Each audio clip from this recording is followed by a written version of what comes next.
నమస్తే, మీరు చూస్తున్న లైవ్ టీవీ. 2020 జనవరిలో కోకాపేట భూమి శంకుస్థాపనలో పలువురి ముద్రాజ్ పెద్దల పేర్లు ఎందుకు లేవని వివరణ కోరగా సమాధానం ప్రకాష్ అన్న గారి మాటల్లో విందాం. 2020 జనవరిలోనే దాన్ని ఇనాగ్రేషన్ పెట్టుకున్నాం. చాలామందికి శిలాపలకాల మీద పేరు ఉండాలనే ఆలోచన ఉండేది. మొట్టమొదటిసారి ఒక ముద్రాలకు ఆత్మగౌరవ భవనానికి స్థలం ఇచ్చినప్పుడు అందులో మా పేర్లు కూడా ఉంటే బాగుంటుందనే ఆలోచన ఉంటే ఎవరిని నిరాశపరచకుండా ఆ రోజు ఎవరెవరైతే యాక్టివ్గా ఉన్నారో, ఎవరెవరైతే వచ్చి తన పేరు ఉండాలని కోరుకున్నారో, మాతోటి కొంచెం దూరం ఉన్నా దగ్గరున్నా వాళ్ళందరి పేర్లు శిలాపలకాల మీద పెట్టమని చెప్పినాం. ఆనాటికి మాజీ శాసనసభ్యులు కానీ గతంలో పనిచేసిన ప్రజాప్రతినిధులు ఎవరైతే బతికున్నారో వాళ్ళందరి పేర్లు కూడా శిలాపలకాల మీద పెట్టించినాం.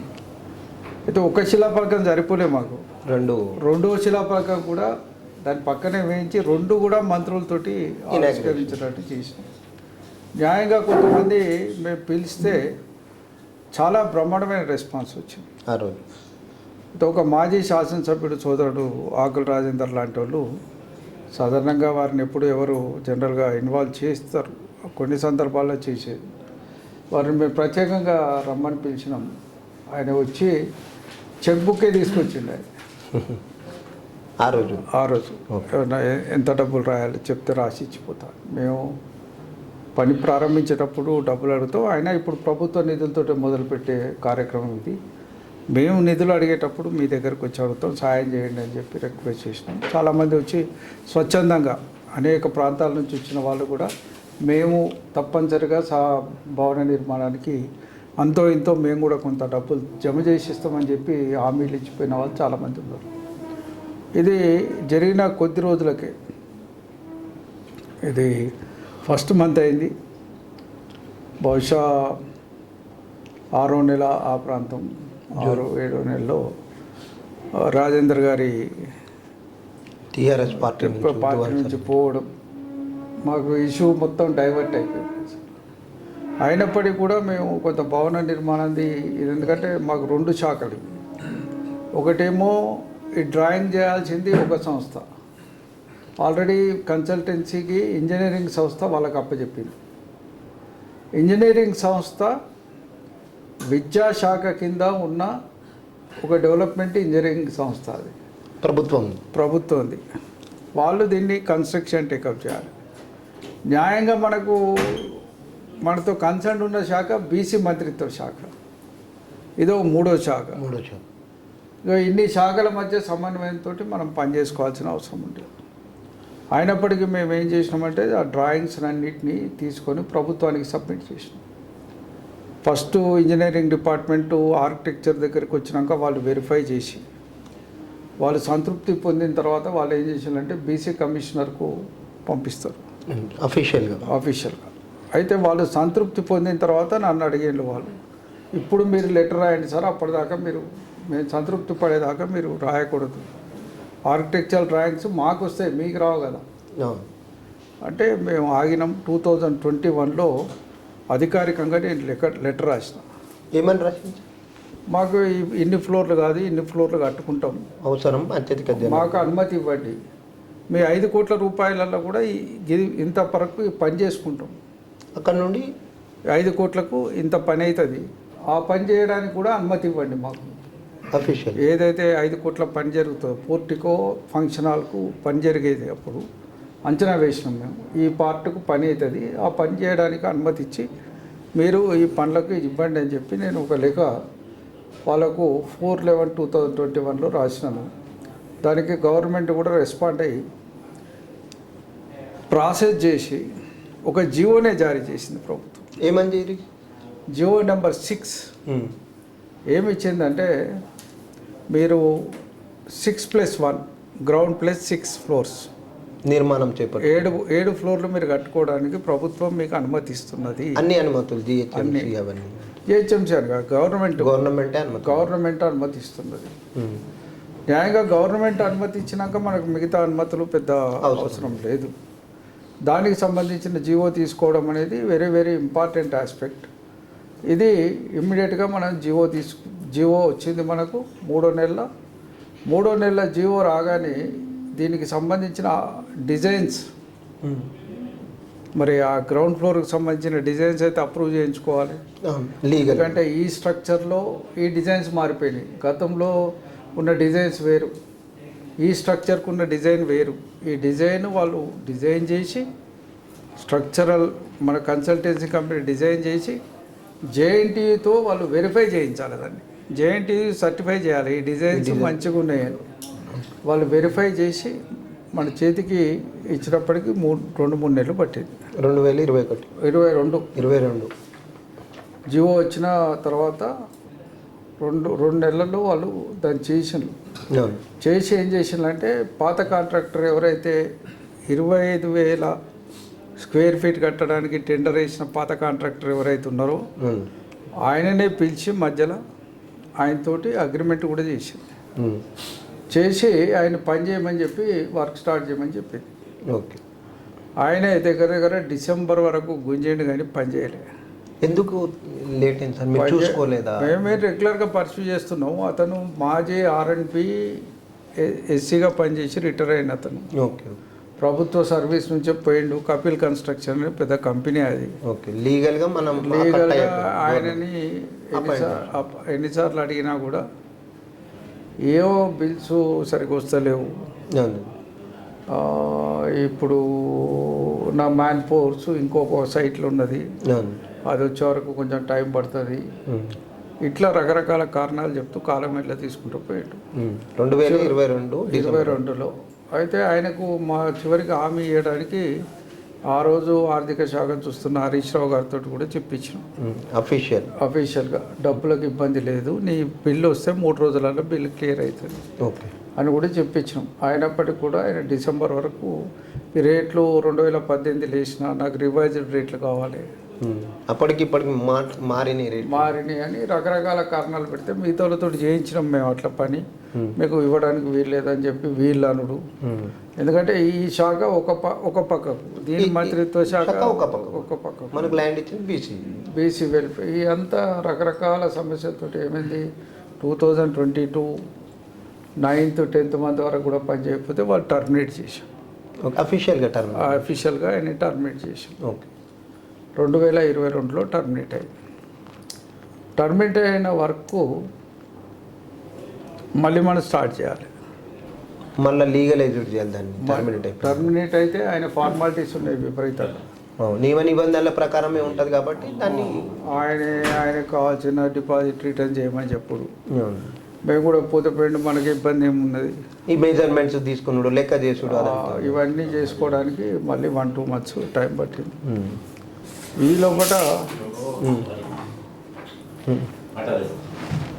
లోపల జరిగిన పరిణామాలు ఏమిటంటే,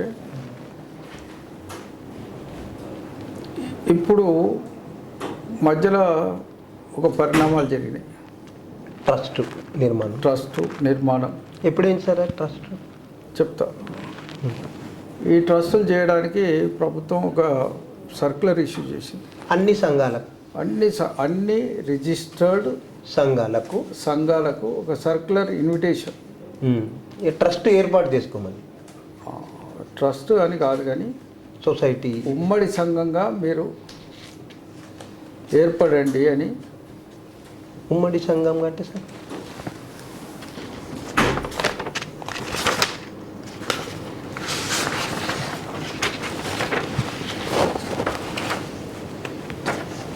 రెండు 11/2021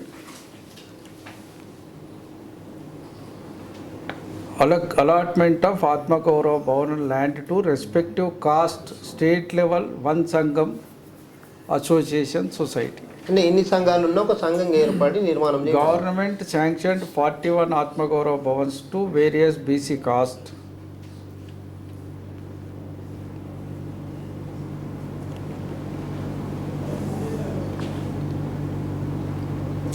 $95.295 crores and extent of land of 87 acres 30 guntas at Kokapet and Uppal Bagayat Medchal Malkajgiri.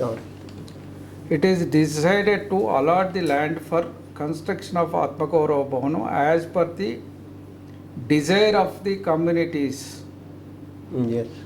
for usage of community activities. It is also requested to form only one common Sangam, association, society out of the state level registered societies as a trust, Sangam, association for which Atma Gaurav Bhavan allotted. Society కానీ సంఘం కానీ In view of the above, you are requested to form a single common trust, Sangam, association. In case you fail for form into single association, government will take necessary decision to whom the construction permission is to accord. ఇది 2021లో ప్రభుత్వం issue చేసిన circular. ఒకటి మీరంతా ఒక common ట్రస్ట్గా కానీ common సంఘంగా ఏర్పడి మీరంతా ఒక్క దాని మీదకి వచ్చి మీరు కట్టుకుంటారంటే మీరు కోరుకున్న విధంగా సంఘాలు కట్టుకోవచ్చు. లేదంటే మేము ఇచ్చిన మీరు వదిలిపెడితే మేము అనుకున్నట్టు మేము కట్టిస్తాం డిజైన్ ఉన్న బడ్జెట్లో. అంతే. దానికి ఏం చేసిండ్రు, ₹1,00,00,000 ఒక డిజైను, ₹2,00,00,000 ఒక డిజైను, ₹3,00,00,000 ఒక డిజైను, 5,00,00,000 5,00,00,000 ఆల్రెడీ రెడీ చేసి పెట్టిండు, రూపకల్పన చేసి పెట్టిండు. ఇది నువ్వు రాకపోతే ఇది కడతావు, వస్తే నీ ఇష్టం ఉన్నది కట్టుకో అనేది వాళ్ళ ఆలోచన. దీని మీద సర్క్యులర్ పంపిండు. ఈ సర్క్యులరు నాతో పాటు అన్ని రిజిస్టర్డ్ సంఘాలకు పోయింది. వాస్తవంగా ఈ మీటింగ్కు పోయేటప్పుడు ప్రాబ్లం ఏంటంటే ఫస్ట్ డే నేను ఉన్నా ఇక్కడ. అప్పుడు నేను పార్లమెంట్ సభ్యుని ఇంకా 2011 ఇంకా మీరు ఢిల్లీకి పోయారు. నేను ఢిల్లీకి పోవాల్సి ఉండే. ఒకరోజు అటెండ్ అయినా, ఒకరోజు అటెండ్ అయ్యి ఢిల్లీలో ఉన్నారు మీరు. తెల్లారి మళ్ళీ సెకండ్ డేకి వచ్చింది మనది. వస్తే పోయేటప్పుడు బాల సత్యయ్య గారు వీళ్ళు మన వాళ్ళు ఉన్నారు, ప్రొఫెసర్ గారు ఉన్నారు, ఈవెన్ జగన్ ఉన్నాడు, వీళ్ళందరూ ఉంటే ఒక నా లెటర్ ప్యాడ్ తెచ్చి సంతకం పెట్టించి ఒకవేళ వేరే సంఘాలు అన్నీ వచ్చి ఉంటే జ్ఞానేశ్వర్ గారి సంఘం కూడా వస్తే అన్నిటినీ ఆత్మగౌరవ భవనాలు ఒకటే దాంట్లోకి తెమ్మనం, వాళ్ళ సంఘాన్ని కూడా తెమ్మనం. అన్నిటినీ తెచ్చేటట్టయితే వారికి కూడా మనం దీంట్లో కూడా మంచి అవకాశం ఇచ్చి వారిని కూడా గౌరవ హోదాలో కూర్చుండబెడతామని చెప్పి నేను పేపర్ మీద సైన్ చేసి ఇచ్చి వాళ్ళనే పొమ్మని చెప్పి వెళ్ళిపోయాను. వాళ్ళు ఎవరు రాలే. ఒక్కతను వచ్చిండు, మన నల్గొండ వెంకట్ వచ్చిండు, పిట్టల నాగేష్ కూడా వచ్చిండు. నాకు తెలియదు, ఆయన పోయింది నాకు తెలియదు, ఆయన అక్నాలెడ్జ్మెంట్ కూడా నాకు తెలియదు. మొత్తం మీదనైతే ఇది జరిగిన పరిణామం. దీని తర్వాత చాలా రోజులు మళ్ళీ సైలెంట్గా ఉన్నారు. గవర్నమెంట్లో కూడా పాలసీ మేకింగ్లో బాగా ఇబ్బందులు అయినాయి. ఇది ఇచ్చినాక ఎవడు కట్టాలి, ఎవడు పైసలు జమ చేయాలి, ఎట్లా చేయాలి, చేస్తే ఎట్లా, మరి ఒక్క దగ్గర రాకపోతే ఎట్లా, రారు పడేది మన దాంట్లో పాలిపగలే ఎక్కువ కదా, పంచాయతీ ఎట్లా, ఇదంతా ఎట్లా అంటే గవర్నమెంట్ ఏమన్నదంటే అట్లయితే మేము డిసైడ్ చేస్తాం, అందరినీ లిస్టులు సబ్మిట్ చేయమంటాం, మేమే డిసైడ్ చేస్తాం, ఎవడైతే ముందడికి వస్తారో వాడే చేస్తూ ఉంటాడు. సరే, వాళ్ళు 2-3 సందర్భాల్లో మీటింగ్స్ పెట్టుకున్నారు. ఒకసారి మీటింగు ఎక్కడో ఒక టైము కవిత గారి ఇంట్లో కూడా పెడితే గంగుల కమలాకర్ పిలిస్తే పొమ్మంటే శంకర్ వాళ్ళే పోయిండ్రు, పంపించిన నేనే పోయి రాపోండి, మీరు మీటింగ్ పోయి రాపోండి, ఏదైనా ఉంటే మీరే పోయి మాట్లాడుకోండి అని చెప్పినా సరే రాలేదు. చివరికి 2022లో ఎప్పుడైతే మనం ఈ కాంట్రాక్టర్ పనిచేస్తలేడు, ఈ కాంట్రాక్టర్ టర్మినేట్ చేయాల్సి వస్తుంది అనే మేము ఆలోచనకు వచ్చినామో అప్పుడు ట్రస్ట్ ప్రెషర్ పెరిగింది మాకు. ఇమీడియట్గా వర్క్ టేకప్ చేయకపోతే గవర్నమెంట్ మళ్ళీ పాత పద్ధతి అలా నియమ నిబంధనల ప్రకారం పోతుంది. కాబట్టి ఏం చేసినామో అప్పటిదప్పుడు ఒక ట్రస్ట్ చేయాలి. ట్రస్ట్ చేయాలంటే కూడా డిఫరెంట్ ఆర్గనైజేషన్స్ అనేది ఒక క్లాజ్ ఉన్నది దాంట్లో. అందుకే ఏం చేసినాము, ముదిరాజు మహాసభ నుంచి బండా ప్రకాష్, ముదిరాజు అధ్యయన వేదిక నుంచి రాములు గారు, ముదిరాజు ఎంప్లాయీస్ విభాగం నుంచి బలస, వాళ్ళు అడిగింది కూడా 3 పేర్లు ఈ పని అడిగింది. అంటే వీళ్ళందరూ మమ్మల్ని అడగలే, అన్ని పేర్లు అడగలే. మొదలు మీరు తర్వాత చేసుకుందరు, మాకు అర్జెంటుగా 3 పేర్లు అయితే ఇవ్వండి. ఆల్రెడీ వీళ్ళు మన సంఘంలోనే ఉన్నారు కదా, మీ సంఘంలోనే ఉన్నారు కదా? లేరు, బల్ల సత్తయ్య కూడా వర్కింగ్ ఈ సార్ కూడా మన సంఘంలోనే ఉండే కదా ఫస్ట్. మన అధ్యయన వేదిక చైర్మన్ ఆయన, ఈ రోజు కూడా అధ్యయన వేదిక చైర్మన్ ఆయన చైర్మన్. ప్రజలు ఏమంటారు అంటే లేలే చెప్తా విన, వాళ్ళ ఒపీనియన్ నేను చెప్తా నేను అదే చెప్తా. అట్లా 3 పేర్లతోటి మేము ట్రస్ట్ చేసినాం. వాళ్ళు ఎవరు నాకు కుటుంబ సభ్యులు కాదు. It is not family trust. Yes, కుటుంబ సభ్యులు కాదు అనేది ఫస్ట్ గుర్తుపెట్టుకోవాలి. ఓకే. ట్రస్ట్ చేసినాం, ట్రస్ట్ ఇచ్చినాం. ఇచ్చిన తర్వాత కూడా మాకు ఇంకా టైము, మా ట్రస్ట్కి ఏం అధికారం లేదు. ఒకటే వర్క్ సూపర్వైజ్ చేసుడు తప్ప వేరే పని లేదు. వాళ్ళు మానిటర్ చేసుడు, అది రద్దు అయిపోయింది. రద్దు అయిపోయిన తర్వాత అసలు విషయం చర్చ స్టార్ట్ అయింది. అసలు ఇప్పుడు ఏం చేయాలి? వాటి రద్దు అయింది, ఎవరు చేయాలి పని? గవర్నమెంట్లో పాలసీ లేదు. వాళ్ళు ఏమంటారు, మీరే అగ్రిమెంట్ చేసుకొని మీరే చేసుకోండి, మాకు సంబంధం లేదంటారు గవర్నమెంట్. దీనికి ఏం చేసింది గవర్నమెంట్? ఒక జియో ఇష్యూ చేసింది. ఏమని చేసింది? ట్రస్ట్ టేకప్ చేయొచ్చు, ఒక జియో ఇష్యూ చేసింది. దీనికంటే ముందు ఈ 21 జియో ఎప్పుడైతే కామన్ ట్రస్టులు చేయమని చెప్పిందో, చెప్పినప్పుడు కూడా ఒక జియో ఇచ్చింది. ఏమని ఇచ్చిందంటే, ఈ భూములు మొత్తం నిషేధిత జాబితాలో పెట్టబడ్డాయి, ఈ భూముల బదలాయింపు చేయకూడదు, జరగదు. చేయకూడదు కాదు, చేద్దామని కూడా ట్రై చేసినా జరగదు. అంటే మనకు రిజిస్ట్రేషనే కాలే కదా సార్, మన ట్రస్ట్ పేరు మీద రిజిస్ట్రేషన్ గాంధీ మొదలే ఆ నిబంధన పెట్టి దీన్ని కమర్షియల్ యాక్టివిటీ చేయొద్దని రెండో నిబంధన పెట్టి, దీంట్లో ఇంకేదన్నా అన్లాఫుల్ యాక్టివిటీ చేస్తే కూడా సీరియస్ యాక్షన్ ఉంటుందని చట్టపరంగా జియో ఇష్యూ నెంబర్ B42/35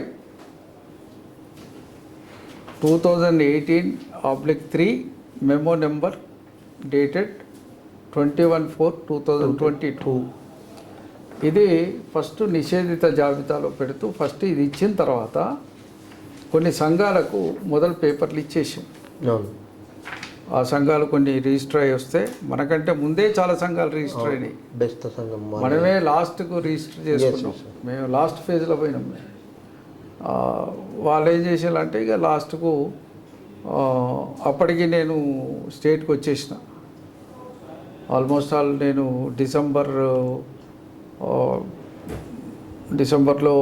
నవంబర్లో నేను ఎలక్ట్ అయినా. December 2 రిజిగ్నేషన్ ఇచ్చేసిన. 3rd, 4th అనౌన్స్ చేయమని చెప్పిన, రిక్వెస్ట్ చేసిన. నా లాస్ట్ డే చేసి వచ్చేసిన. 22లో ఇక్కడే ఉన్నా నేను. అయితే యాక్చువల్గా ఈ ట్రస్ట్ నిర్మాణంలో వంశపారంపర్యం అని హైలైట్ చేసి ఇంకులతో చెప్తా అది కూడా చెప్తా. అది కూడా నేను ఐ విల్ ఎక్స్ప్లెయిన్. ఈ ట్రస్ట్ చేసినాం. ఈ ట్రస్ట్ కూడా ఏం చేసాలంటే 2022 9th మంత్లో ఎప్పుడైతే ఈ ఆర్గనైజేషన్స్ అన్ని కన్స్ట్రక్షన్స్ ఫెయిల్ అవుతున్నాయో ఏమి ఇచ్చిందంటే, ఎన్నో మీటింగ్స్ అయినాయి. అంటే వీడికి వచ్చిన తర్వాత జరిగిన పరిణామం ఏంటంటే, రాజేంద్ర అన్న లేడు, నా మీద భారం పడ్డది. నేనేమో మధ్యలో ఇంటర్మీడియట్ స్టేజ్లో అక్కడికి వెళ్ళి వచ్చిన, మధ్యలో ఎన్నికలు, ఆయన బై ఎలక్షన్స్, మొత్తం ఓరియంటేషన్ అంతా అటే డైవర్షన్ అయి ఉన్నది. మాకు కూడా డిఫరెంట్ బై ఎలక్షన్స్, భిన్నమైన బై ఎలక్షన్స్, నాగార్జున సాగర్ అటు ఇటు అన్నీ తిరగడమే. ఆ టైంలో మేము వచ్చి చేసేటప్పుడు వాళ్ళు ఇంకొక డైరెక్షన్ ఇచ్చారు మాకు. మెమో నెంబర్ B42/35 of 2018/24 మేము 7/9/2022 నాడు based on the above meeting. దీని మీద మీటింగ్స్ అయినాయి బాగా. ఆ మీటింగ్స్లో నేను క్రియాశీలకంగా ఉన్నా. Above meeting, subsequent meetings conducted with the representatives of your community with reference 8th seated, government issued orders for entrustment of the responsibility of construction of and management of Atma Gaurav Bhavan to your trust. Yes. Your association or trust entrusted involvement of various activities with regard to Atma Gaurav construction and related activities on behalf of government, and your trust can pool in additional resources in addition to the money allotted by the government. This is the clause. ఈ clause 22/9 నెలలో వచ్చింది. దాదాపు December నాటికి పాత work రద్దయింది. మేమేం చేయాలనేది మాకు సమస్య. మాకు ఒక 2-3 నెలలు ఒకటి గవర్నమెంట్లో కన్సల్టేషన్ తోటే పోయింది. ఏం చేయాలి మరి ఆత్మగౌరవ భవనం అంటే చాలా మీటింగ్ తర్వాత అగ్రిమెంట్ మీరే చేసుకోవాలి, మీరే కాంట్రాక్టర్ చూసుకోవాలి, వానికి ఏమైనా డబ్బులు కావాలంటే మీరే ఇచ్చుకోవాలి, మాకు సంబంధం లేదు, మీ 5 కోట్ల బిల్లు మాత్రం మేము పాస్ చేస్తాం. రెండోది మీరు చేసే పని కూడా మా డిజైన్ ప్రకారమే చేయాలి, డిజైన్ మాకు అప్పచెప్పాలి. కన్సల్టెన్సీ సర్వీస్ మీకు ఇచ్చినాం, వాడు డిజైన్ చేస్తాడు, అది మేము అప్రూవ్ చేస్తాం, అదే పని నువ్వు చేయాలి, కానీ పేమెంట్ నువ్వు చేసుకోవాలి. అంటే కన్సల్టెన్సీ కూడా నేనే పే చేయాలి. 5 కోట్లల్లో 5 కోట్ల పార్ట్ వాళ్ళు చేసుకుంటారు. 5 కోట్లు దాటి నువ్వు ఏదైతే వర్క్ ప్రపోజ్ చేస్తున్నావో దానికి మొత్తం మనం పైసలు పే చేయాలి. రెండోది దానికి కావాల్సిన కాస్టు, మెటీరియల్, దానికి కావాల్సిన డబ్బు నువ్వే పే చేసుకోవాలి. ఇది వాళ్ళు పెట్టిన కండిషన్. దీని మీద మాకు 2-3 నెలలు చర్చలు జరిగి చివరికి మేము 4వ నెలలో 5వ నెలలో ఒక అగ్రిమెంట్కి వచ్చినాం. గవర్నమెంట్లో చాలాసార్లు జరిగినాక అగ్రిమెంట్ మేము చేయము, మీరే చేయండి అన్నారు. చివరికి ఏం చేసినాము, రంగారెడ్డి జిల్లా అధ్యక్షుడు మల్లేష్ గారు ఆ పక్కనే ఉంటాడు కాబట్టి ఆయనకి చెప్పినాం, ఈ భవనం కట్టాలి, మీ దగ్గర ఎవరైనా మంచి బిల్డర్స్ ఉంటే తీసుకొచ్చుకొని గవర్నమెంట్ రేట్లో అప్పటి 2018 టెండర్ రేటు ఆ రేట్లో చేసేటోడు ఉంటే పట్టుకురండి, పట్టుకొస్తే పనప్ప చెప్తాం. దగ్గర ఉంటాడు కాబట్టి మీరు అక్కడ ఉండి మీ పని చేయించుకోండి, ఎందుకంటే ఆ పని చేయించడం మీ బాధ్యత, లోకల్ వాళ్ళు కాబట్టి అని చెప్పి ఆయనకి అప్పచెప్తే ఆయనే జేపీ కన్స్ట్రక్షన్స్ అని ఒక పెద్ద మనిషిని పట్టుకొచ్చాం. ముదిరాజు వచ్చి నేను చేస్తా అంటే చెప్పినాం 5 కోట్ల అయిపోయేదాకా రూపాయి అడుగుతాం. 5 పేపర్ మీద రాపించుకున్నా సార్, మౌఖికంగా ఆయనకి చెప్పినాం, ఓపెన్గా మౌఖికంగా 5 కోట్ల పని అయ్యేదాకా ₹1 అడగదు, మమ్మల్ని అడిగి పైసలు అడగదు, 5 కోట్ల పెట్టుబడి పెట్టట్టు ఉంటేనే రా. Second thing, what ever the extra work behind the government approved plan అది పని చేయిస్తే దానికి డబ్బులు మేము బాధ్యత, మాది బాధ్యత అని చెప్పినాం. చెప్పి ఆయన ఒప్పిస్తే ఆయన 5 కోట్ల రూపాయల పని ఏం చేయాలనో దాన్ని అప్పచెప్పినాం. ఆయనతో అగ్రిమెంట్ చేసినాం. That is in the month of 7th month మేము చేసిన agreement. That is the only activity. Trust ద్వారా చేసినాం. చేసినాక ఆయనకి ఏమైంది, చేసినాక ఈలోపటి ఏమైంది, యాదవ కుర్మ ఆత్మగౌరవ భవనాలు పని ఆగిపోయింది. మేము మళ్ళీ ఒకసారి బీసీ భవనాల రివ్యూలో నేను హరీష్ రావు మేమంతా కూర్చొని ఉన్నాం. వీళ్ళని మన భవనం గురించి పిలిచినాం, ఇంజనీర్లని పిలిస్తే వాళ్ళు వచ్చిర్రు. మాట్లాడినాక సార్ మా 2 భవనాలు కూడా ఆగిపోయినాయి, అవి పైసలు లేవు, ఒక 3.5 కోట్లు ఇస్తే తప్ప అవి స్టార్ట్ కావని చెప్పి. ఓకే, అడ్వాన్స్ పేమెంట్ లేదు, బట్ తక్కువ పడ్డ పైసలు. ఓకే, అవి ఇస్తే మిగతా పని పూర్తి చేసి ఆ భవనాలు అప్పచెప్తాం, లేకుంటే అవి జరిగాయని చెప్పింది. చివరికి ఏం చేసినాము, దాంట్లో హరీష్ రావు గారు నేను రేపు ఎల్లుండి నేను ఆయన శ్రీనివాస్ యాదవ్, బండప్రకాష్, మేము అందరం వస్తాం, వచ్చి విజిట్ చేస్తాం. విజిట్ చేసినాక డెసిషన్ తీసుకుందామని మేము అందరం కలిసి ఆ భవనాలు చూసి వాళ్ళకు అదనంగా 3.5 కోట్ల రూపాయలు ఇచ్చేటట్టు హరీష్ రావు గారు ఆదేశాలు జారీ చేసి లీగల్గా చేసి అక్కడి నుంచి మన భవనం కాడికి వచ్చి కూర్చున్నాం, మన వర్క్ కాడికి వచ్చి ఎంత సైట్ ఎంత చూస్తే ఇట్లా అయిందన్న, ఇదైంది, మరి ఇదేమో 5 కోట్లలో గీ బిట్ అవుతుంది, మిగతా పనికి ఇది ఉంది అంటే ఆయనడు చేసే పని ఏదో ఫస్ట్ ఫ్లోర్ కంప్లీట్ చేయరాదు, ఉన్న డబ్బులు కాదు, సరిపోవు డబ్బులు 5 కోట్లలో ఒక పార్టీ అవుతుంది, చూపెడుతుంది, అది కూడా చూపెడుతుంది. ఓకే, మిగతా గ్రౌండ్ ఫ్లోర్ మొత్తం చేసడానికి ఎంత అవుతుంది అన్నాడు, 14 కోట్ల రూపాయలు, 14 crores. అయితే ఆయన ఏం చెప్పినట్టే ఎట్లయినా వాళ్ళకు 3.5 కోట్లు ఇస్తున్నాం కదని నీకు కూడా ఇంకో 5 కోట్లు అరేంజ్ చేద్దాము, 5 10 అవుతుంది, వర్క్ స్టార్ట్ చేయరాదు, ఇక నువ్వు కొంచెం ముందర పడి ఏదైనా చేయరాదు అంటే అప్పటికే నాకు ఎమ్మెల్సీ గ్రాంట్స్ కూడా వస్తున్నాయి కదా, 1 కోటి రూపాయలు ఆపుకుందాం, మన దాంట్లో నాది 1 కోటి ఆపుకుంటా మనకు వచ్చే బడ్జెట్లో, ఇంకో 3-4 కోట్లు బయట తిరుగుదాం. వర్క్ నడుస్తా అంటే పైసలు తెచ్చుడు కష్టం కాదు, వర్క్లు ఇవ్వాలి, గ్రౌండ్ లెవెల్ నుంచి పైకి లేచినాక పైసలకు తిరుగుదామని ఆలోచనతో వర్క్ ఇది కూడా చేయండి అన్నాం. చేయండి అంటే మరి దానికి కూడా మళ్ళా టెక్నికల్ అప్రూవల్ కావాలి, దాన్ని డిజైన్స్, దాని డిజైన్ శాంక్షన్ కావాలి, వేరే వాళ్ళు వచ్చి దాన్ని డిజైన్స్ పెట్టాలి, అద్దులు పెట్టాలి, లైనింగ్ వేయాలి, అంత ప్రాసెస్ అంతా కంప్లీట్ స్టార్ట్ చేసి వర్క్ స్టార్ట్ చేసేటప్పటికి 7వ నెల దాటింది. 7వ నెల అయిపోయింది దాదాపు. ఆయనకి 7వ నెల లీగల్ అగ్రిమెంట్ ఇచ్చినాం. మనకు ఆల్మోస్ట్ ఆల్ సెప్టెంబర్, అక్టోబర్లో భారీ వర్షాలు పడ్డాయి. హైదరాబాద్ అంతా మునిగినంత పని, మనది కూడా చేసిన పని కొట్టుకుపోయింది. కొంచెం బొందలు తీస్తే, పిల్లర్స్ కాలం పొక్కలు తీస్తే మొత్తం నీళ్లు పడ్డాయి, మొత్తం మునిగిపోయింది. అది ఒక 1 మంత్ వరకు మేము సైట్లో అడుగుపెట్టే పరిస్థితి లేదు అక్కడ. దాని తర్వాత జరిగిన పరిణామం ఏంటంటే ఈ లోపల ఎన్నికల కోడ్ వచ్చేసింది అసెంబ్లీ. మేమందరం అదర్వైజ్ బిజీ అయినాం, సైట్కి పోయే పరిస్థితి లేదు. ఏ ఎన్నికల కోడ్ వచ్చి ఎన్నికలు అయిపోయడానికి పరిస్థితి మీకు అందరికీ తెలుసు.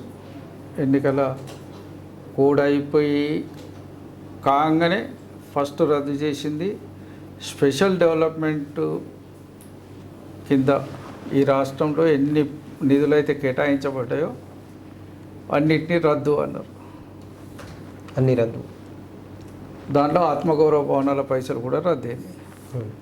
కాకపోతే మన వర్క్ ఆన్ గోయింగ్ వర్క్ కాబట్టి నేను రిక్వెస్ట్ చేసి ఇది కొంచెం రద్దు చేయకండి మీకున్న దీంతో రిక్వెస్ట్ చేస్తే ఇదైతే రద్దు చేయమో అబెన్స్లో పెడతామని పెట్టాను. Okay, this is happened before government is Telangana TRS government పోయేనాటికి జరిగిన పరిణామం ఇది.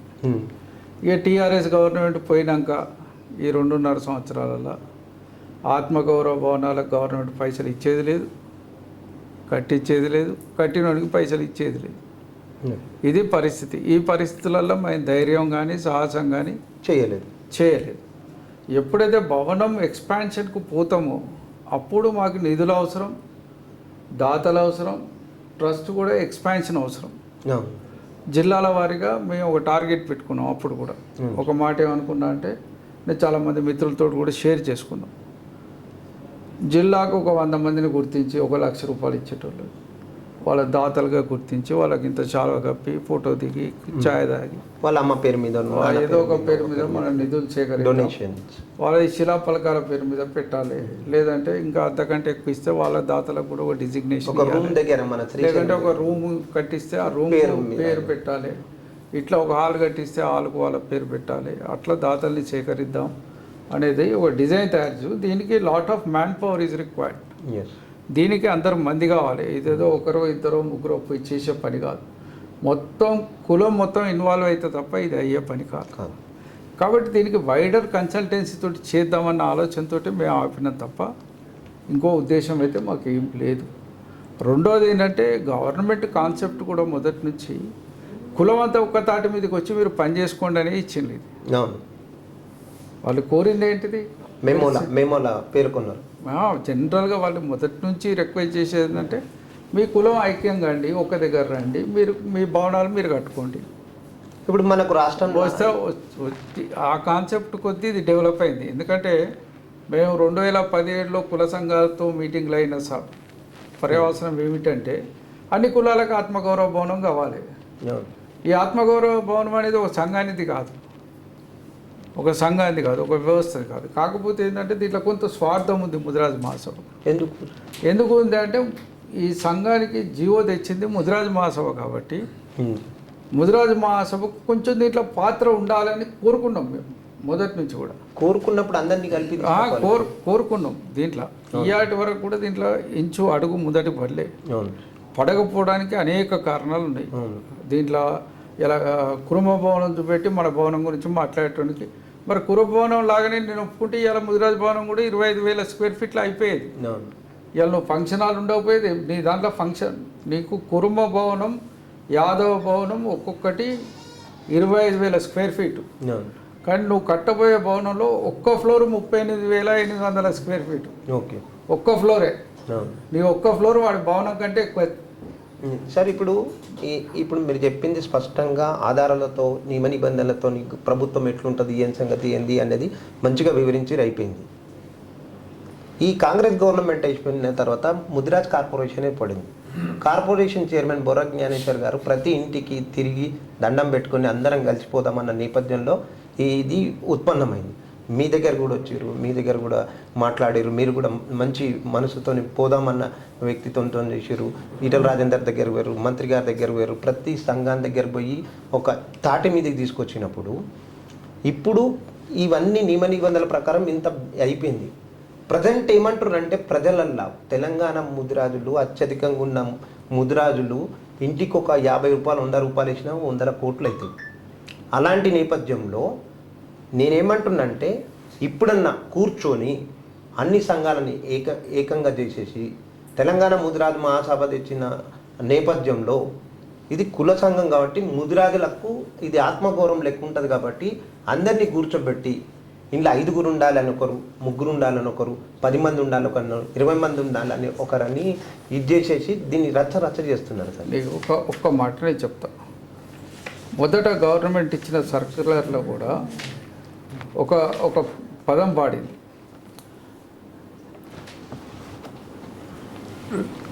రెస్పెక్టివ్ స్టేట్ లెవెల్ సంఘం అంటారు. నేను ఈరోజు కూడా రెస్పెక్టివ్గా ముదిరాజ్ బంధువులందరికీ అప్పీల్ చేసేది ఏంటంటే స్టేట్ లెవెల్ సంఘాలు ఏమున్నారో వాళ్ళని ఖచ్చితంగా ఆహ్వానించాలి. ఎవరు ఆహ్వానించాలి? దీన్ని కూర్చోవడానికి ఎవరైతే పూనుకుంటున్నారో వాళ్ళే ఆహ్వానించాలి. అట్లా కాదు కదా సార్, కులం అనేది అందరితో గవర్నమెంట్ ఇచ్చింది, సొసైటీ అందరం కూర్చోవాలని. లేలే ఈరోజు జర్నలిస్ట్ సంఘం అందరిని ఆహ్వానించాలి. ఈరోజు కూడా అంటే నేను నాకున్న అభిప్రాయం చెప్తున్నాను సార్. ఈరోజు యాజ్ ఏ ట్రస్ట్ చైర్మన్గా నాకున్న అభిప్రాయం చెప్తున్నాను. కులం మొత్తం ఇన్వాల్వ్ కాదు, భవనం కాదు. ఇవాళ రామాలయం ఎట్లా కట్టిండ్లు, ఇటుక పెట్టే జమ చేసి ఎట్లయితే కట్టిండ్లు, ఈ కుల భవనం కూడా అట్లాగే కట్టాలి. మంచి కాన్సెప్ట్. ఇవాళ నేను చెప్పేది మొదటి నుంచి మేము విశ్వసించేది అదే. నేను ఒక ఊర్లో పిలిపిస్తే ఆ ఊరు నుంచి నాకు ఒక 10,000 రూపాయలు ఇచ్చినా నేను సంతోషపడతాను. ఎందుకంటే ఆ ఊర్లో ఆ చైతన్యం వస్తే చాలు. దానికి అనేక కార్యక్రమాలు చేస్తున్నాం, భవనాన్ని నిలబెట్టుకోవాలనే దాంట్లో చేస్తున్నాం. ఒకటి ఆ కాన్సెప్ట్ తోటి మొదటి నుంచి నేను పనిచేస్తున్నాను. మేము పనిచేసిన దాంట్లో చాలామంది ఇలా కోకపేట భవనం అనగానే ఊరికొస్తున్నారు. అంటే ఒక్క మాట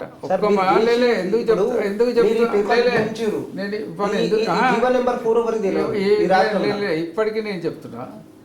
ఇవాళ నేను అనేక ప్రాంతాల్లో కూడా భూములు తెచ్చినా కదా. అది నేను కామారెడ్డిలో ఇవాళ 2 ఎకరాలు, ఒక 10 జిల్లాలో తెచ్చి నేను ఇవాళ మెదక్లో ఇవాళ పొద్దున్నే 2 ఎకరాల నేను ఇంకా చెప్తుంది ఇవే కాదు. ఇవాళ మెదక్లో 2 ఎకరాల భూమి తెచ్చిన. సిద్దిపేటల ఫంక్షన్ అని మెదక్లో ఆ భూమి కాడికి వచ్చి వేరేవాడు గొడవ చేస్తున్నారు, ఎమ్మెల్యే మనుషులు అని దౌర్జన్యం చేస్తున్నారు. I'm asking protection from the government. ఇది ఆత్మగౌరవ భవనాలు అనేది ప్రీవియస్ గవర్నమెంట్లో ఒక విధానం, పాలసీ. బడుగు బలైన వర్గాలకు వాళ్ళ ఆత్మగౌరవ భవనాలు ఇవ్వాలి అనేది వాళ్ళ పాలసీ. కాబట్టి మేము దాన్ని కొంత ఆ కాన్సెప్ట్ను ఉపయోగించుకొని ఎక్కడ వీలైతే అక్కడ తెచ్చినాం. ఇవాళ సిద్దిపేటలో 3 ఎకరాల స్థలంలో ఇవాళ 8 కోట్ల ఎయిర్ కండిషన్ భవనం కట్టించాం. ఎయిర్ కండిషన్ భవనం స్థానికుల నాయకత్వంలో నడుస్తుంది కదా. ఒక 10-15 జిల్లాలలో ఇవాళ గజ్వేల్లో కట్టించినాం. ఇవాళ 1.5 crore ఇప్పించినాక మళ్ళీ 1.5 crore ఇస్తే HDF కింద ఉన్నది రద్దు అయింది. ఇవాళ ఇప్పించే నాదులు లేడు మొత్తం.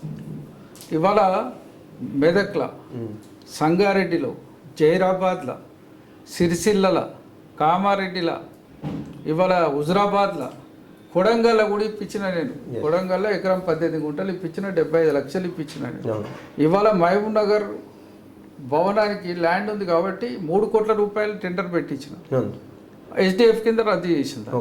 ఇవాళ వనపర్తి, ఇవాళ గద్వాల 2.75 ఎకర్స్ ల్యాండ్ ఇప్పించిన, దానికి 25 లక్షల రూపాయలు కన్స్ట్రక్షన్కు జీవో ఇప్పించారు. ఎస్ ఇట్లా ఒక ఫిలాసఫీగా రాష్ట్ర వ్యాప్తంగా ముదిరాజులకు భవనాలు ఉండాలి, మన ఆత్మగౌరవం నిలబడాలి, దాంట్లోనే మనం మంచిగా కార్యక్రమాలు ఇప్పుడు కొన్ని దగ్గర పెళ్లి చేసినాం. నేను ఏమంటున్నా, రెండోది రాజేందర్ గారు మంత్రి అయిన మొదట్లోనే 750 కమ్యూనిటీ హాల్స్కు 10 లక్షల చొప్పున కట్టుకోవడానికి ప్రావిజన్ పెట్టించినాం బడ్జెట్లో. అవును పెట్టిస్తే దాంట్లో దగ్గర దగ్గర 400-500 భవనాలు మన ముదిరాజులే మత్స్యకారుల పేరు మీద. ఇవాళ నేను ఎంపీగా ఉండొచ్చు, ఎమ్మెల్సీ ఉండొచ్చు, నా 9 కోట్ల రూపాయలు ఈ భవనాలకు ఇచ్చిన. ఓకే 9 కోట్ల రూపాయలు గ్రామాలలో కట్టుకునే ముదిరాజు భవనాలకు 9 కోట్లు ఇచ్చిన నేను. ఎస్ ఇవాళ మీరు సరే చాలామందికి శాసనసభ్యులు అయిన వాళ్ళకు లిమిటేషన్ ఉంటుంది, ఎమ్మెల్యే అయిన వాళ్ళకు లిమిటేషన్, వాళ్ళ నియోజకవర్గ పరిధిలోనే పనిచేయాల్సి ఉంటుంది, ఎంపీ అయిన వాళ్ళకు వాళ్ళ నియోజకవర్గం. బట్ నేను ఇవాళ రాజ్యసభ మెంబర్ అయినా ఇక్కడైనా ముదిరాజుల ఆత్మగౌరవ భవనాలు నిలబెట్టడానికి ప్రయత్నం వందలాది పెద్దమ్మ దేవాలయాలు కట్టించారు. చేసారు సార్. నేనేమంటున్నా, మీ బీఆర్ఎస్ గవర్నమెంట్ ఉన్నప్పుడు మంచి సర్వీస్ చేసారు, మీ శాయశక్తుల కృషి చేసారు, ముదిరాజులకు సేవ చేసారు, ఇన్ని కోట్ల రూపాయలు చేసారు, ఇన్ని ఎకరాలు ఇప్పించారు. నేను ఏమంటున్నంటే ఈ రాష్ట్రంలో పెద్ద కమ్యూనిటీ ఎడ్యుకేషన్ పరంగా వేరే కమ్యూనిటీకి చూస్తే లో ప్రొఫైల్ ఉంది. ఇప్పుడన్నా 32 సంఘాలు 33 సంఘాలు ఉన్నాయి, దాన్ని అంతా ఒక తాటి మీద తీసుకొచ్చి నేను 32 సంఘాలు 33 సంఘాలు అనేది నేను విశ్వసించా. ఎందుకు నాకు సంఘాలు ఏమున్నాయో నాకు తెలుసు స్పష్టంగా. నేను ఏమంటున్నా సార్, నేను ఫీల్డ్లో ఉన్నా, ఒకటి లెటర్ ప్యాడ్ సంఘాలు వద్దు. Very clear. వినోద్కు నేను క్లారిటీ తోటి చెప్తున్నా. వినోద్ రాష్ట్ర స్థాయిలో ఏ సంఘాలు పనిచేస్తున్నాయన్న దాని మీద నాకు సంపూర్ణమైన అవగాహన ఉంది. నేను ఇవాళ ఎవరో ఒక మీటింగ్ పెడితే వచ్చిన నా సంఘం పేరు అని రాస్తే కరెక్ట్ కాదు. నేను అనేది ఏంటంటే హూ ఈజ్ వెరీ యాక్టివ్. ఇవాళ కూడా నేను ఏం అడుగుతున్నా అంటే, మీరు రాష్ట్ర స్థాయి లిస్ట్ తీసుకొని రండి, కూర్చోండి, అక్కడ అందరం కూర్చుందాం, సెలెక్ట్ చేయండి, 1-2 పేర్లు సెలెక్ట్ చేయండి, రాష్ట్రంలో వాళ్ళకు కూడా బాధ్యత ఇస్తాం. మీ సంఘంలో వివిధ సంఘాలు పెట్టుకొని పనిచేస్తారు కదా సార్. మన ముదిరాజు ఇప్పుడు జర్నలిస్ట్ సంఘం ఉంది, అడ్వకేట్ సంఘం ఉంది, ఇవన్నీ సర్వీస్ దాన్ని చేస్తున్నాయి కదా సార్. ఇట్లా లెటర్ ప్యాడ్ సంఘాలు అనడానికి వాళ్ళని అనలేదు, నేను అడుగుతున్నా. I'm not naming anybody. Okay, నేను ఎవరైతే లెటర్ ప్యాడ్లు పెట్టి పనిచేస్తున్నారో వాళ్ళని అంటున్నాను, నిన్ను అంటలేను, ఇంకో సంఘాన్ని అంటలేను. I'm not naming any organisation. Okay, కొన్ని సంఘాలు ఉన్నాయి సర్వీస్ చేసేటి కొన్ని ఉన్నాయి, లెటర్ ప్యాడ్లు పెట్టుకునేటి కొన్ని ఉన్నాయి. ఓకే, అది లెటర్ ప్యాడ్ విజిటింగ్ కార్డు తప్ప దానికి ఏముండదు సార్. ఇప్పుడు అంటే నేను ఇవాళ కూడా అందరినీ క్రోడీకరించి, అందరినీ కూర్చోబెట్టి, అందరినీ చేసి ఇప్పటికైనా ముందుకు పోతే మీరన్నట్టే రామ మందిరం నిర్మాణం ఎట్లనో ముదిరాజు భవన నిర్మాణానికి కోట్ల రూపాయలు వచ్చే వ్యవహారం ఉన్నది.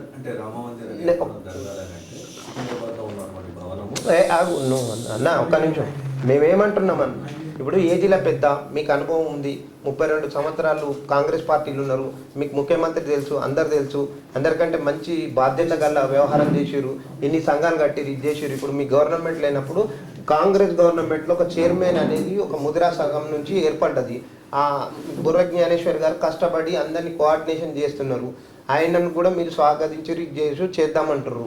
మేమేమంటున్నామంటే రాష్ట్ర ప్రజలకు ఇంకా ఎడ్యుకేషన్గా పరంగా కానీ దానికి కానీ ఒక భవనం లేక ఇబ్బంది పెట్టి నానా ఇబ్బందులు పడతారు. జిల్లా నుండి రావడానికి, ఇక్కడ పడుకోవడానికి ఎవరి ఇల్లు కూడా సరిపోదు.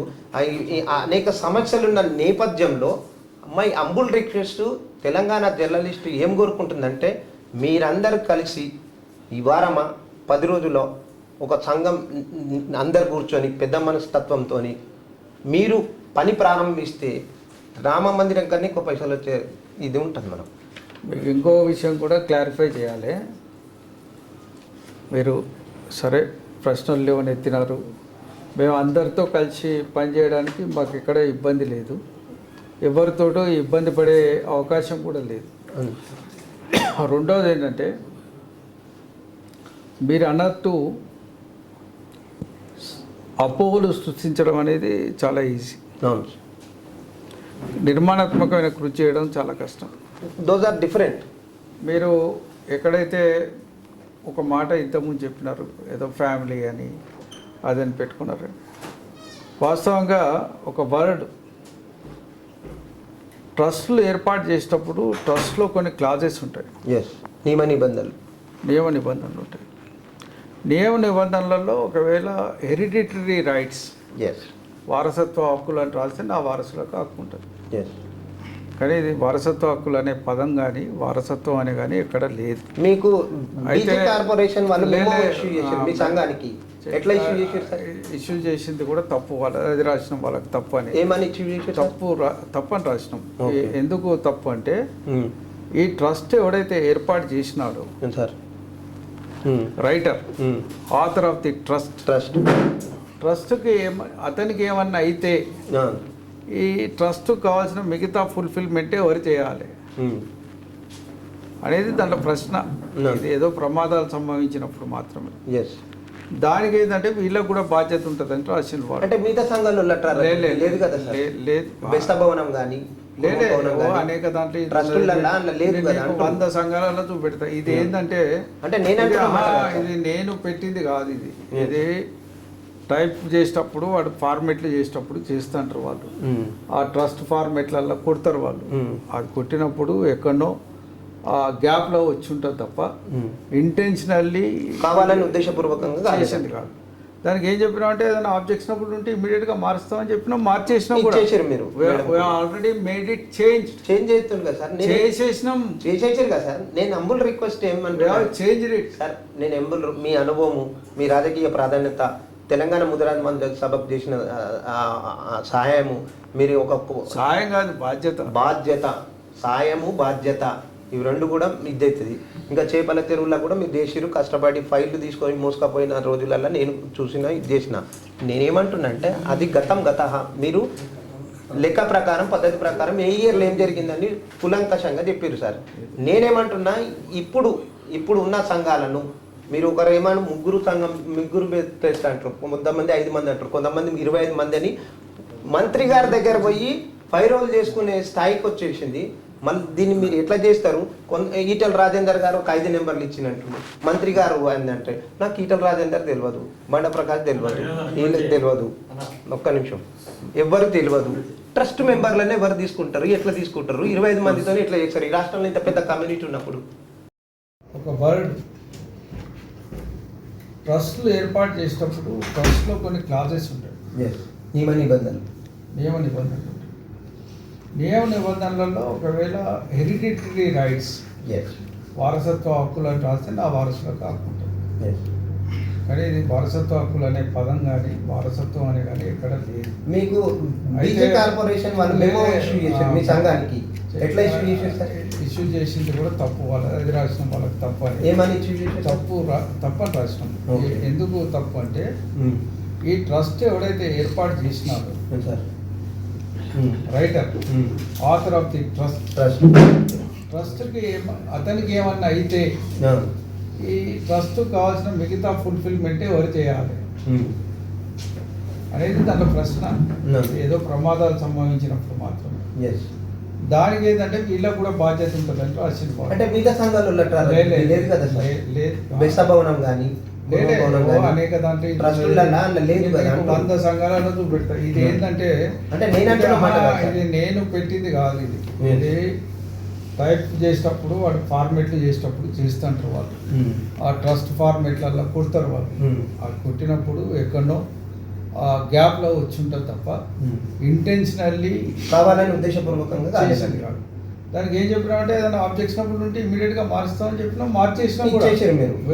ఆల్రెడీ మేడ్ ఇట్ చేంజ్ చేస్తాను కదా సార్? చేసేసాం కదా సార్? నేను అంబుల్ రిక్వెస్ట్ ఏమంటే చేంజ్ ఇట్ సార్. నేను అంబుల్ మీ అనుభవము, మీ రాజకీయ ప్రాధాన్యత, తెలంగాణ ముద్రాజ్ మంది సభకు చేసిన సహాయము, మీరు ఒక సాయం కాదు బాధ్యత, సాయము బాధ్యత, ఇవి రెండు కూడా ఇద్దవుతుంది.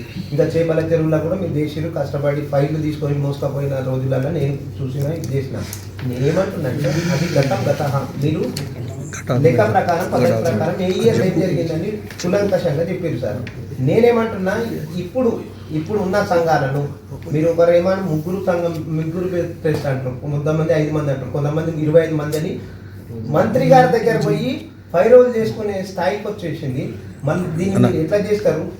ఈటల రాజేందర్ గారు ఒక 5 నెంబర్లు ఇచ్చినట్టు మంత్రి గారు అంటే నాకు ఈటల రాజేందర్ తెలియదు, బండ ప్రకాశం తెలియదు, ఒక్క నిమిషం, ఎవరు తెలియదు. ట్రస్ట్ మెంబర్లనే ఎవరు తీసుకుంటారు, ఎట్లా తీసుకుంటారు? 20 వీళ్ళిద్దరూ మన భవనంతో పాటు అనేక కులాలకు కూడా భవనాలు మంజూరైనవి. అవును, 2 ఎకరాలు, 1 ఎకరు, 1 ఎకరు, 2.5 ఎకర్స్, 52 ఎకరాల 18 గుంటలు శాంక్షన్ చేసారు, జీవో చేసారు.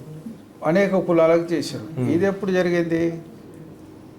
మనకి జీవో వచ్చిన తర్వాత మిగతా కులాలకు వాగ్దానాలు పేపర్లలో వచ్చేది రోజు. అవును, ఈయనకు 5 ఎకరాలు ఇచ్చారు, ఈయనకు 3 ఎకరాలు, ఈయనకు 2 ఎకరాలు, ఈయనకు 1 ఎకరం అని పత్రికల్లో వచ్చేది.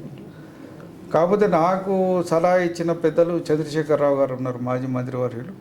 నీకు ఇచ్చింది బీసీ వెల్ఫేర్ ఇచ్చింది జీవో, రెవెన్యూ నుంచి రావాలి మనకు అంటే మేము ఒత్తిడి పెట్టినాం, ఇవన్నీ రెవెన్యూ నుంచి మాకు ఇప్పియండి అంటే మీకు రెవెన్యూ ఏంది, క్యాబినెట్ నుంచి ఇప్పిస్తాం మొత్తం అని చెప్పి రెవెన్యూ సెక్రటరీ గారు మొత్తం దీన్ని అంతా ఒక దగ్గర క్రోడీకరించి భవనాలు, దానికి ఇచ్చిన బడ్జెట్ ఒక మొత్తం ఫైల్ తయారు చేసి, ఫైల్ తయారు చేసినప్పుడు హెచ్ఎండిఏ వాళ్ళు ఒక ప్లాన్ తయారు చేసి, మన ప్లాన్ కాకుండా ఇంకో ప్లాన్ తయారు చేసి ఏం చేసిండ్రు, మనం భూమి చూసుకొచ్చుకున్నాం, ఇది మన భూమి అనుకున్నాం, మనని 2వ ప్లేస్లో పెట్టిండ్రు, దీంట్లో ఇంకొకరి పేరు రాశారు.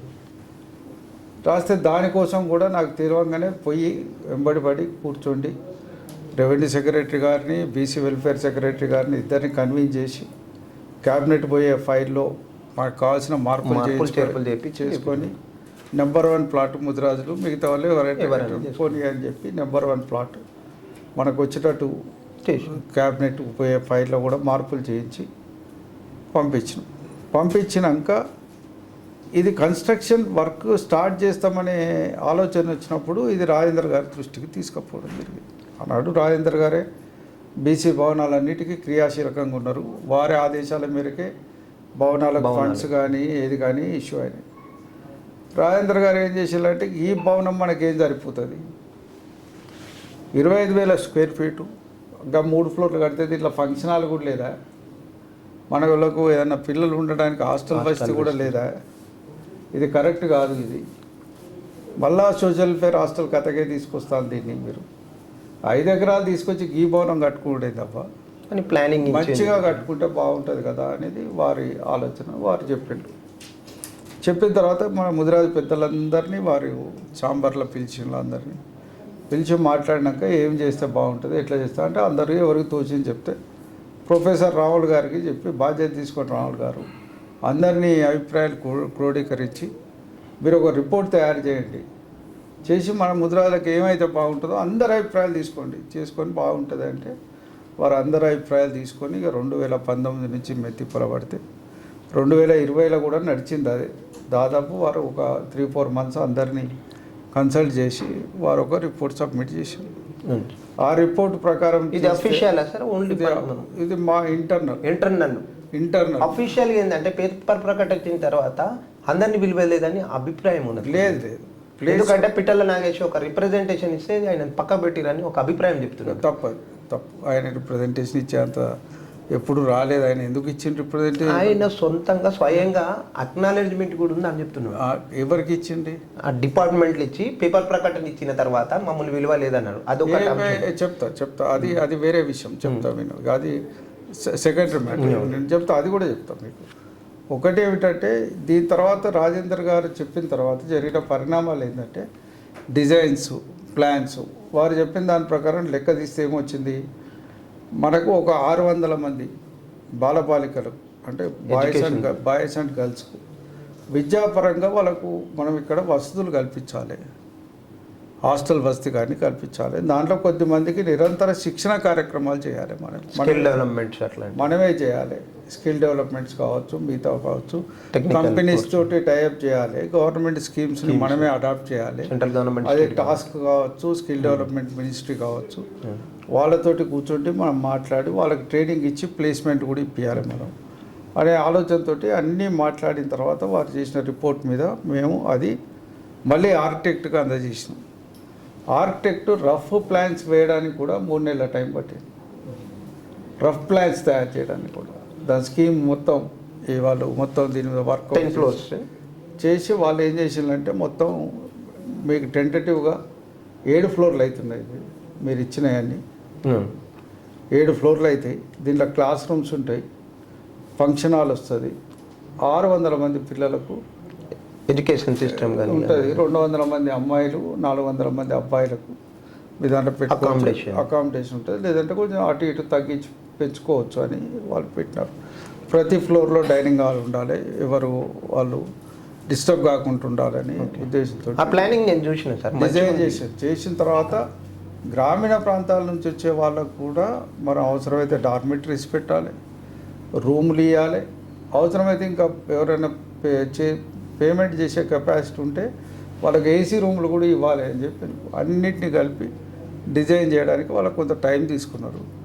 టైం తీసుకున్న తర్వాత డిజైన్ మొత్తం పూర్తయిన తర్వాత కూడా అనేక సందర్భాల్లో ఫ్లోర్లో ప్రతి ఫ్లోర్ ప్లాను రాజేందర్ గారికి సబ్మిట్ చేయడం, రాజేందర్ గారు కూర్చొని ఆ ఫ్లోర్ ప్లాన్లు దిద్దడం, అన్నీ ఇది ఇట్లా కాదు ఇట్లా ఉండాలి, ఎన్ని లిఫ్టులు ఉండాలి, ఎన్ని బాత్రూమ్లు ఉండాలి, ఎన్ని కార్నర్స్ ఉండాలి. రెండవది వారు ఫస్ట్ ఫ్లోర్లో ఫంక్షన్ హాల్కి పెట్టినప్పుడు వాళ్ళు ఏమన్నారు ఒక్క ఫ్లోర్ కాదు సెకండ్ ఫ్లోర్ మీద స్లాబ్ వేయాలన్నారు. ఇది ఎలిగెంట్ ఉండాలి ఫంక్షన్ హాల్, ఇట్లా చూస్తే ఇట్లా కనబడాలి. ఓకే. ఆయన పదే మాకేం చెప్పేదంటే ఈ సోషల్ వెల్ఫేర్ హాస్టల్ లెక్క ఉండొద్దు బిడ్డ, ఇది ముదిరాజులు బ్రహ్మాండంగా ఉండాలి మీరు అని. అట్లా ఉంటే దానికి పోర్టికో కూడా పెట్టినాం, 30 ఫీట్ల హైట్ పోర్టికో పెట్టినాం. దానికి ఒక పెద్ద పోర్టికో ఉండాలి, దాని కిందనే కార్లు గిట్టు వచ్చి ఆగాలి. అంటే ఇవాళ ఉన్న మోడర్న్ ఫంక్షన్ హాల్ ఉండాలను అట్లా డిజైన్ చేయమంటే అవి డిజైన్ చేసి అవన్నీ సబ్మిట్ చేయడం జరిగింది. అది జరిగేటప్పటికి ఏమైంది, ఎనుకున్నోడేమో వాడు 25,000 స్క్వేర్ ఫీట్ కావాల్సిన వాడు 5 కోట్లతోటి పనులు ప్రారంభం 2019 తర్వాత స్టార్ట్ అయినాయి. ఇది ఇట్లా ఆగి మా చేతికి ఫైనల్ ప్లాన్స్ రావడానికి టైం పట్టింది, దాదాపు ఒక 1.5 year. 1.5 year పట్టింది. నేనేమంటున్నా 1.5 year పట్టిన క్రమంలో జరిగిన పరిణామాలు చెప్తాం మీకు. ఈ అంటే 2019 నుంచి మేము 2020 లోపట్నే దాదాపు వర్క్ అంతా ఇంత కష్టపడి కంప్లీట్ చేసినాం. చేసిరు సార్. నేను ఏమంటున్నా జరిగిన పరిణామం చెప్తా. పరిణామం కరెక్ట్. పరిణామం ఏమిటంటే 2020 దాదాపు గవర్నమెంట్లో దాదాపు కరోనా టైం అది 19 ఎండింగ్ స్టార్టింగ్ నుంచి 20 ఎండింగ్ కంటిన్యూ అయింది. ఈ టైంలోనే మేము పనిచేసినాము, ఇబ్బంది లేకుండా కూడా ఆయన కలిసేది. రాజేందర్ గారు బాగా బిజీగా ఉండేది, ఆయన హెల్త్ వాటిలలో కూడా ఉన్నా కూడా మన పని మీద కాన్సన్ట్రేట్ చేసి పని చేసేది. రిస్క్ ఆ రోజులల్లో ఎవడు బతుకుతాడో ఎవడు చేస్తాడో తెలియదు, అయినా కూడా అందరం దాని మీద కాన్సన్ట్రేట్ పని చేసినాం. ఈ లోపల రాజేందర్ గారి పదవికి కొంత ఇబ్బంది వచ్చే పరిస్థితి ఉందని మేము గ్రహించుకొని 2020లో ఇంకా డిజైన్స్ అంతా పూర్తి కాకముందే ఒక రఫ్ స్కెచ్ వచ్చింది మాకు. 7 ఫ్లోర్స్ వచ్చింది. 7 ఫ్లోర్కి ఒక ఎలివేషన్ మ్యాప్ చేయించుకున్నాం. అవును, కలర్ ప్రింట్ తీయించుకొని మంచిగా డిజైన్ ఎలివేషన్ మ్యాప్ కూడా తీయించుకున్నాం. తీయించుకొని మనం అట్లా కాదన్నా, ఇక ఇది ఇట్లా కాదు, ఈ క్రెడిట్ మళ్ళీ వరకు పోవద్దు. ఏ క్రెడిట్ సార్? భవనం తెచ్చింది, భవనం నిర్మాణం చేసేది, భవనం డిజైన్ చేసింది ఇది సంఘం అంటేనే దీనికి క్రియాశీలమైన సూత్రధారి రాజేందర్ గారు కాబట్టి ఆయన లేకుండా మేము ఏమీ ముందుకు అడుగులు వేయలేని పరిస్థితులలో ఆయన సంపూర్ణ సహకారం ఉంది. కాబట్టి ఒక రకంగా ఒక ఎలిగెంట్ బిల్డింగ్ కట్టాలి ముదిరాజులకు, ఒక ఏదో 25,000 స్క్వేర్ ఫీట్లో మీరు భవనం కాదు, భవనం మార్చి కట్టాలి అనే ఒక ఆలోచన ఇచ్చింది ఆయన. కాబట్టి ఇది ఆయన చేతుల మీదుగానే దీనికి కావాలని చెప్పి అనుకున్నప్పుడు పరిస్థితి ఏంటంటే ఇంకా 2 నెలలో 3 నెలలో అయితే ఆయన పదవులు ఉండడని మాకు తెలుసు. We know very well. ఇంకో 2-3 months కంటే ఎక్కువ ఉండని పరిస్థితి ఉన్నదన్నప్పుడు అది ఒక రకంగా సంక్రాంతిలో ఎవడు ముహూర్తాలు పెట్టుకోరు. అయినప్పటికీ 10/1/2020 ఉదయం మార్నింగ్ దాన్ని బ్రహ్మముహూర్తంలో చేసారు. మనం దానికి ఇనాగ్రేషన్ ఫౌండేషన్ పెట్టినాం. పెట్టిన రోజు కూడా మాకు అనేక రకాల ఆలోచనలు, ఆలోచన దాని మీద శిలాఫలకం మీద ఎవరి పేరు పెట్టాలి, ఎట్లుండాలి. సరే సహజంగానే ఇప్పుడు నేనే ముదిరాజ్ మహాసభ అధ్యక్షుడు ఒక పేరు పెడతారు కావచ్చు కుల సంఘాన్ని. అప్పటికే కుల సంఘం వేసుకుంటే వాళ్ళ పేర్లు ఒకటో రెండో పెట్టిండు.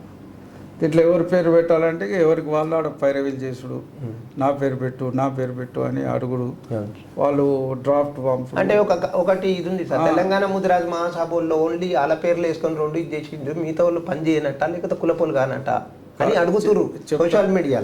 చెప్తా వినండి. ఆ రోజుకు వేరే సంఘాలు లేవు, ఉన్నాయి సార్, చెప్తా వినండి. జగన్మోహన్ సంఘం ఉన్నది, 2020 నాటికి కాసాని జ్ఞానేశ్వర సంఘం ఉన్నది. మీకు చెప్తా, దాన్ని కూడా పుట్టుక నేపథ్యము అది మన అందరం అన్నకే చెప్తా. తర్వాత మీరు వచ్చారు, దాని సంగతి కూడా చెప్తాను. సంఘాలకు కనీసం ఇన్విటేషన్ ఇవ్వలేదు, కనీసం పిలవలేదు. కాసాని జ్ఞానేశ్వర సంఘం అంటే మీకు కోపం ఉండొచ్చు, కానీ మిగతా సంఘాల వాళ్ళు కానీ ఉన్నారు కదా సార్, పెద్ద మనుషులు ఉన్నారు కదా. ఇప్పుడు సంఘం అనేది మీకు చెప్పేది వినండి. ముదిరాజ్ సంఘాలు అనేది సర్వీస్, సంఘంలో ఏం పైసలు రావు, ఏం రావు. మీరు గొప్పగా చేసిరు, మంచిగా చేసిరు, ఇది చేసిరు. సంఘం అనేది అందరినీ కలుపుకోవడం అనేది ఇది సర్వీస్ ఓరియంటెడ్, ఇది ప్రైవేట్ జాబ్ కాదు, గవర్నమెంట్. ఇప్పుడు సోషల్ మీడియా ఏంటంటే మీరు ఇంత కష్టపడ్డారు, ఇంత చేసిరు, వాళ్ళకు పూర్తి అవగాహన లేదు. ఇప్పుడు మీకు దీంతో అవగాహన వస్తున్నది. మనకేందంటే ముగ్గురితోనే ట్రస్ట్ చేసిరు. సరే అది సెకండ్ సబ్జెక్ట్. మీకు 2025 అయిపోయినాయండి. రాజేందర్ గారి సమక్షంలో జరగాలన్న సంకల్పం కొద్దీ మేము దాన్ని పెట్టుకున్నాం, సక్సెస్ఫుల్గా కంప్లీట్ చేసినాం. ఇప్పుడు మీరు అడిగే అందరి పేర్లు శిలాఫలకాల మీద ఉన్నాయి. ఎవరి పేరు సార్? కాసాని జ్ఞానేశ్వర్ గారి పేరు ఉన్నది శిలాఫలకం మీద. నేను మీ సంఘంలో పనిచేసిన, నా పేరు లేదు కదా సార్, మేము పాదయాత్ర చేసినాం కదా. లేదు మీరు ఉందా లేదా అడుగుతున్నా అంటే పనిచేసినాము.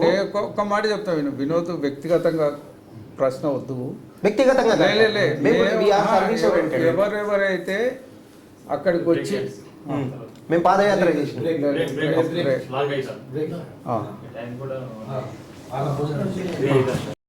ఈ వీడియో కనుక మీకు నచ్చినట్లయితే లైక్ చేయండి, సబ్స్క్రైబ్ చేయండి, గంట సింబల్ పై క్లిక్ చేయండి.